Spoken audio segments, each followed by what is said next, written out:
ಬಹಳ ಪ್ರಮುಖವಾದ ವಿಚಾರ ಇದೆ ರಾಹುಕೇತುಗಳ ಬದಲಾವಣೆ, ಬುಧ ಪರಿವರ್ತನೆ ಅದು ಇರಲಿ.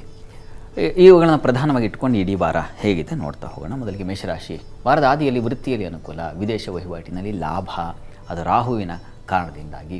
ಬುದ್ಧಿ ಎಡಿತನ, ಉದರ ಬಾಧೆ, ಸ್ತ್ರೀಯರಿಗೆ ನೋಡಿ ರೋಗ ಭಯ ಇದೆ, ಹೀಗಾಗಿ ಆರೋಗ್ಯದ ವಿಚಾರದ ಸ್ವಲ್ಪ ಹುಷಾರಾಗಿರಬೇಕು ಸ್ತ್ರೀಯರು, ಅದನ್ನು ಸೂಚಿಸ್ತಾ ಇದೆ. ಮುಖ್ಯವಾಗಿ ರಾಹು ಅಲ್ಲಿ ಕೇತು ಇವರ ಪರಿವರ್ತನೆ ಮೇಷರಾಶಿಯವರಿಗೆ ಉದರ ಬಾಧೆಯನ್ನು, ಬುದ್ಧಿ ಮಂಕುತನವನ್ನು ತಂದುಕೊಡುತ್ತೆ.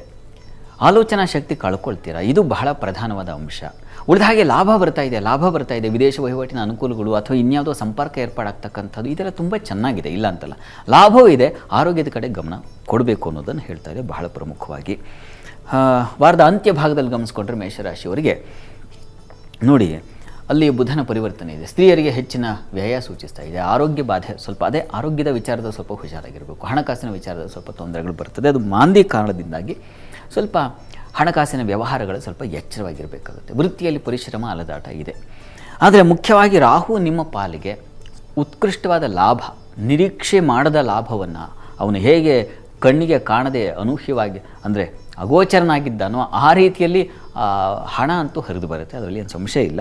ಆದರೆ ಬುದ್ಧಿ ಬಲ ಸ್ವಲ್ಪ ಬೇಕು, ಆಲೋಚನಾ ಶಕ್ತಿ ಹೆಚ್ಚಿಸ್ಕೋಬೇಕಾಗುತ್ತೆ. ಪರಿಹಾರ ಏನಪ್ಪ ಇದಕ್ಕೆ ಅಂತಂದರೆ ಗಣಪತಿ ಸನ್ನಿಧಾನಕ್ಕೆ ಬೆಲ್ಲ ಸಮರ್ಪಣೆ ಮಾಡ್ತಕ್ಕಂಥದ್ದು, ಗರಿಕೆ ಸಮರ್ಪಣೆ ಮಾಡ್ತಕ್ಕಂಥದ್ದು, ಗಣಪತಿ ಪ್ರಾರ್ಥನೆ ನಿರಂತರವಾಗಿ ಮಾಡಿ ಮೇಷರಾಶಿಯವರು, ಅದು ತುಂಬ ಸಹಕಾರವಾಗುತ್ತೆ.